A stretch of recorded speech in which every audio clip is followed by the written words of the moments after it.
And look, inflation, it's punishing homeowners and rewarding someone else right now in this country.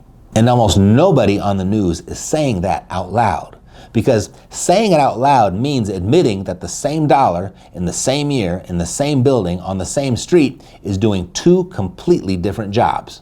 It's hitting one person on the head, paying another person 5 different ways. Same inflation, same year, same brick, opposite outcomes. And the why is the part they don't want you connecting. You see, in the third quarter of 2025, the most recent data the Federal Reserve has released, the top 1% of Americans is sitting on a record $55 trillion in net worth. For context, the bottom 90% of Americans combined hold $54 trillion. The top 1% now owns more than 9 out of 10 of us put together. And get this, most of that $55 trillion didn't come from working harder. It came from owning the right kind of asset while inflation did the work. Here, watch this.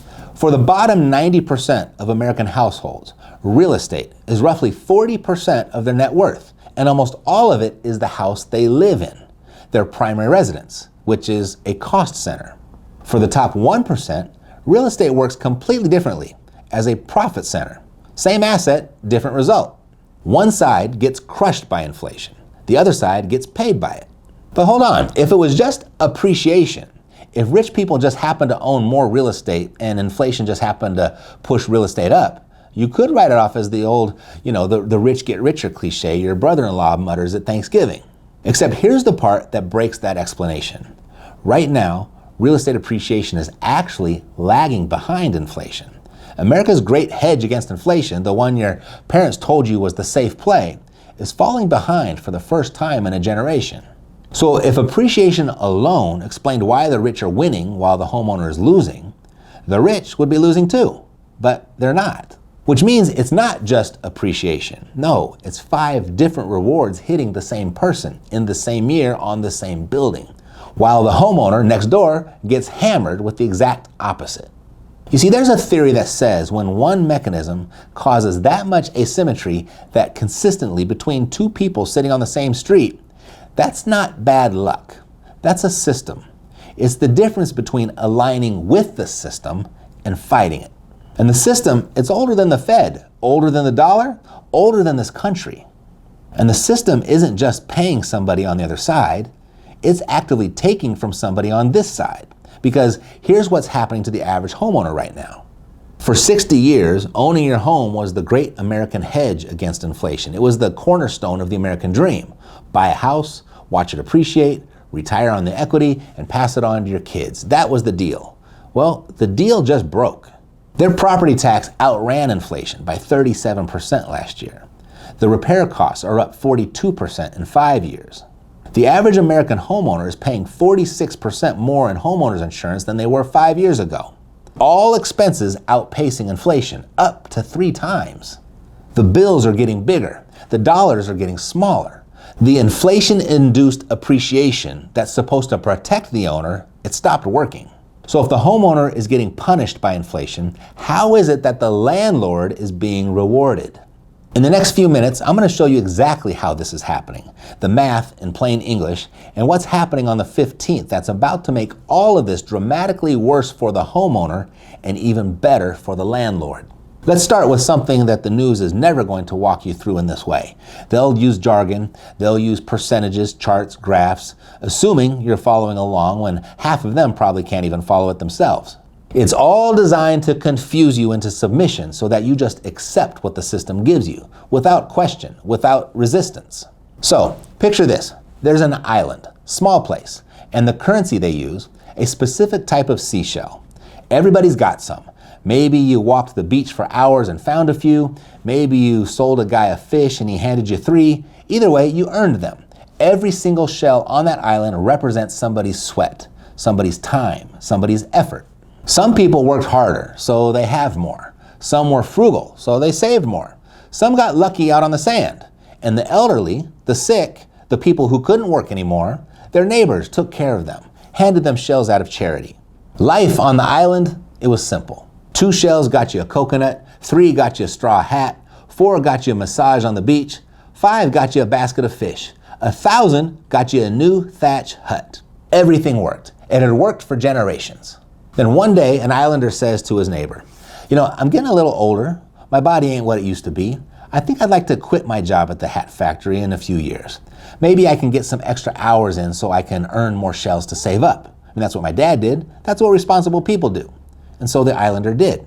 He circles a day on the calendar a few years in the future and starts saving his shells in a jar. So the neighbor thinks about that plan for a second and says, that sounds like a great idea, but I don't want to wait a few more years. So I'm going to speed things up and buy an extra hut and rent it out for extra income. But he's got a problem. He doesn't have 1,000 shells to buy an extra hut, so he borrows them from the local shell bank and agrees to pay the loan back at 10 shells per month. Two islanders, same goal, different plans, both proven to work.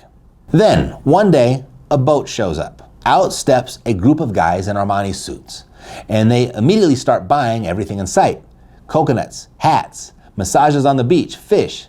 They needed places to stay too, so they started renting huts from the islanders. Whatever the asking price was, they paid it. Then they paid more. And they're paying with shells that look exactly like the local shells, except these guys have seemingly an unlimited supply on the boat. And at first, everybody's thrilled. The islanders are selling coconuts, hats, massages like crazy. They're making shells hand over fist. The outsiders are enjoying the good life on the island, massages and coconut milk galore. It's a win-win, right? Then, something weird starts happening. The islander goes to buy his family some coconuts and is surprised to find the price has gone up from 2 shells to 4 shells each. Turns out the stand has been selling coconuts faster than they can grow them, and the suit guys have been paying 4 shells just to have them set aside. So he walks to the next stand. They're sold out. The suits, they got there first. And then the few coconuts left at the next stand, there's a line of his fellow islanders bidding against each other. 6 shells, 8 shells, he hears them yelling. Because hey, everybody's flush with shells now. Why not pay 10 shells for the last coconuts if you can? The coconut stand owner, who just got 10 shells for something that used to cost 2, he feels like a king. So he heads down to the beach to get a massage to celebrate. And then surprise, there's a line. And the price, 12 shells for a massage. Triple what it was before the suits arrived. Same story all over the island. The price of goods and services are skyrocketing. The island is experiencing too many shells chasing a limited number of goods and services. And that is what you call inflation. The supply of shells exploded, the supply of stuff didn't. So the islander, putting in extra hours at the factory and saving his shells in a jar, his plan isn't panning out like it was supposed to, like it would have if those suits and their unlimited shells had never shown up. His shells don't buy what they once did. He's going to have to sacrifice even more now, save longer, probably work years past the day he circled on that calendar. His neighbor, however, is experiencing something very different. The price of hut rent went up right alongside coconuts and massages. It used to bring in 20 shells a month. Now it's 60. But get this, his loan payment to the shell bank, still just 10 shells a month.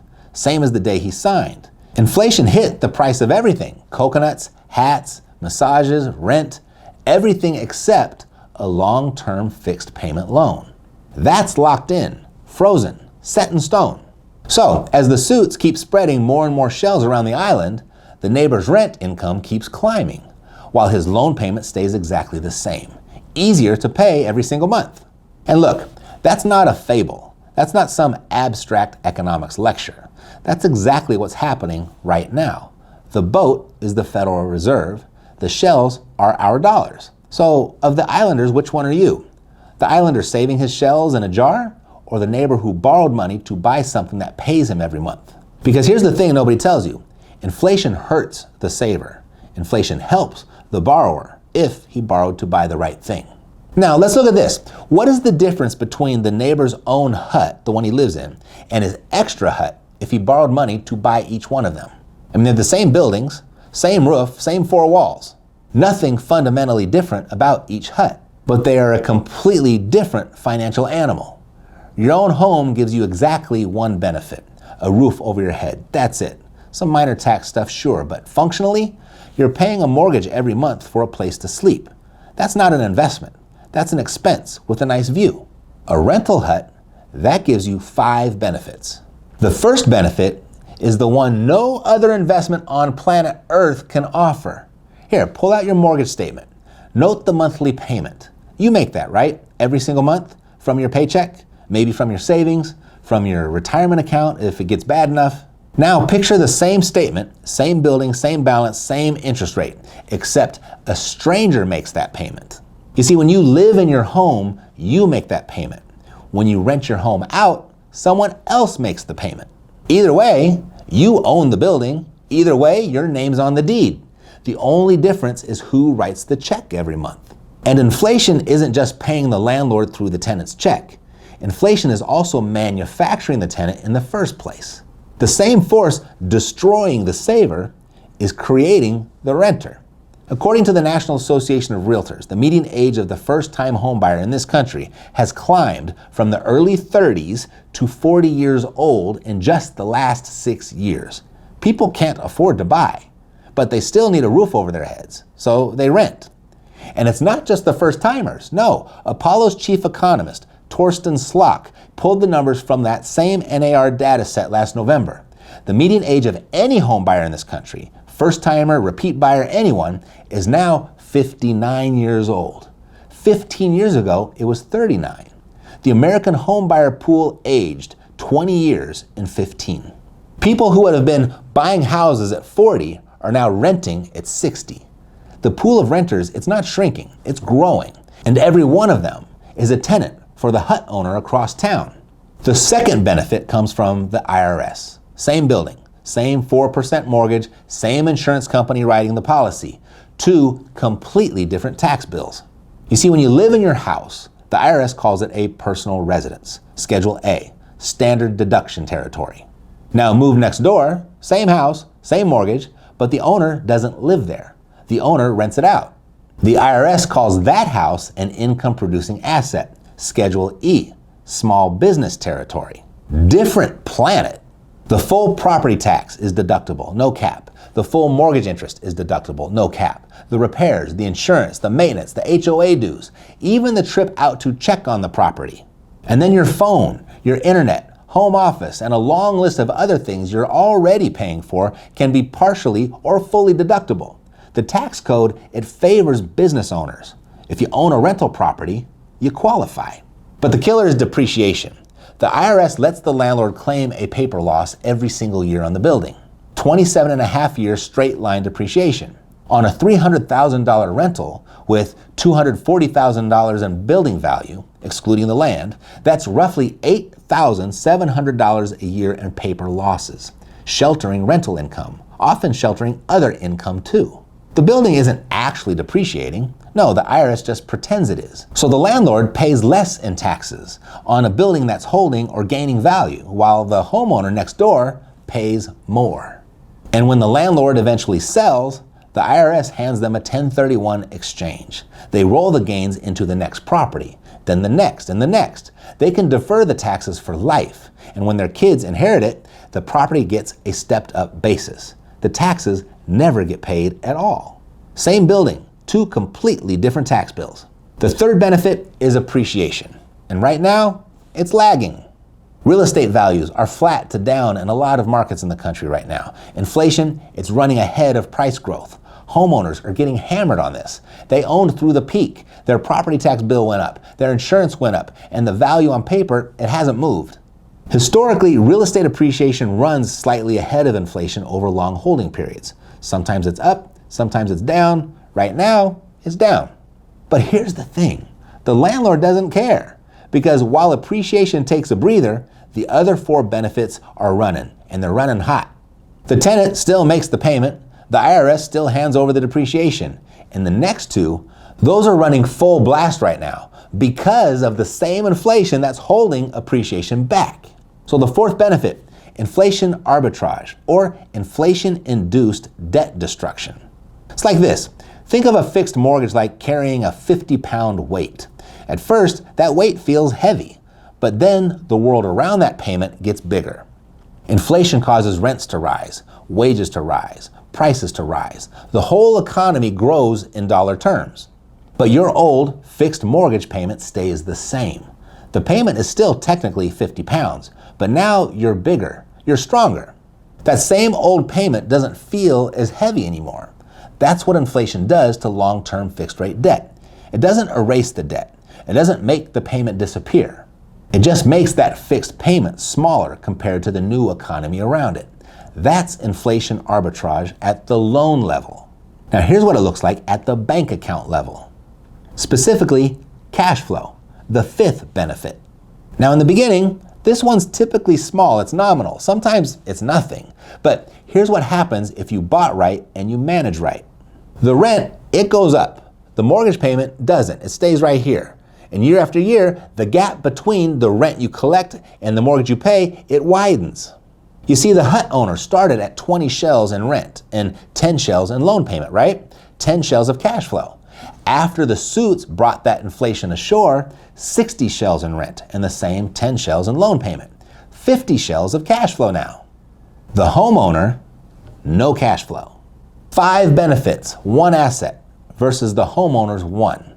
Now, I can hear the comments already typing furiously. But Matt, I don't want tenants. I tried it once. They destroyed my house, 12 grand in damage. I'll never do that again. Fair. But if you don't own the asset, you still have to deal with inflation. That's the part nobody wants to count. You see, a tenant might call you at 9 p.m., although in 20 years, I've never received that call. But they might. Inflation won't. Inflation will just show up at the grocery store, the insurance bill, the property tax bill, the rent renewal, the medical bill, and the gas pump. And they'll take a little bit more from you every single time. So no, I'm not saying real estate has no headaches. I've never said that. It definitely does. But your job has headaches too. Your boss has a headache. Your schedule is a headache. Getting permission to take a lunch is a headache. The difference is, a tenant headache might take a few hours a month. A job headache can take 40 hours a week. And inflation? That headache works on you 24 hours a day, quietly draining your purchasing power while you sleep. Every financial position has a headache. Owning a business has customer headaches. Owning gold has storage headaches. Owning stocks has volatility headaches. Owning nothing but cash has inflation headaches. Everybody wants the no headache plan. Well, there isn't one. So the question isn't, how do I avoid headaches? The question is, which headache builds my fortress and which headache just keeps me stuck? You can deal with tenants or you can deal with inflation, but you're dealing with something. What you choose to deal with, that's up to you. And you know your situation better than I do. But here's the part you need to know before you choose. On the 15th, May 15th, Jerome Powell's term as chair of the Federal Reserve, it expires. Kevin Warsh, who spent the last year publicly calling for the Fed to cut rates faster, he takes the chair. Wall Street has been repricing for a more dovish Fed since the day his nomination cleared committee. 58% of the economists in the latest CNBC Fed survey expect him to push for rate cuts. Translation, another boat full of shells is about to dock. Maybe not next week, but it's loaded, the captain just changed, and the trajectory was set before he walked in. Which means whatever asymmetry you're sitting in right now between the homeowner and the landlord, the next pour is going to make it bigger. Worse for one side, better for the other. Going forward, there are really just 2 paths to choose from. Path A, hold the jar tighter, work harder, save more, audit your bills, cut what you can, defend the shells you've got. This is real work. It slows the bleed, it buys you time, but it's defense. You're not gaining ground, you're holding. Maybe. Path B, build the hut, buy a hut, same brick, same mortgage market, different position on the deed. Take an owner-investor stake, even one. Get on the reward side of the same inflation that's currently draining your paycheck. This is offense. This is what builds the fortress. This is active defense in its actual form. Now, truthfully, there is a path C, and most people are going to pick this just by default. You know, you sit in cash, you wait it out, you do nothing, you just hope it gets better. That's the default loss option. It's the position most Americans are in right now without even realizing it. Now, some people see the math and pick A, some pick B, some pick C and tell themselves they're playing it safe. Whichever one you pick is fine with me. I'm not invested in your decision. I'm just letting you in on which paths exist. But path B, which is my favorite, it's got a problem most people don't talk about. You see, you're probably not 28 years old with your weekends available to spend fixing toilets and chasing tenants. You're probably closer to 45, 55, maybe even 65. And you don't want to become a landlord, I get it. You want the rewards without the headache. Well, there's a way to do that. You can occupy the hut owner position without ever picking up a hammer or screening a tenant in your life. I put together a resource for it at inflationdefense.com. The link is in the description. But if nothing else, before you lose another dollar to inflation, I pulled this one out here right here for you to watch next, because you don't have to like inflation. Who does? You don't have to agree with it. You don't have to believe me about it. But if the system is built around positive inflation, then sitting in dollars and hoping prices stop rising is not a strategy. It's surrender dressed up as caution. The next move is yours. Watch this. God loves you, and so do I. Take care.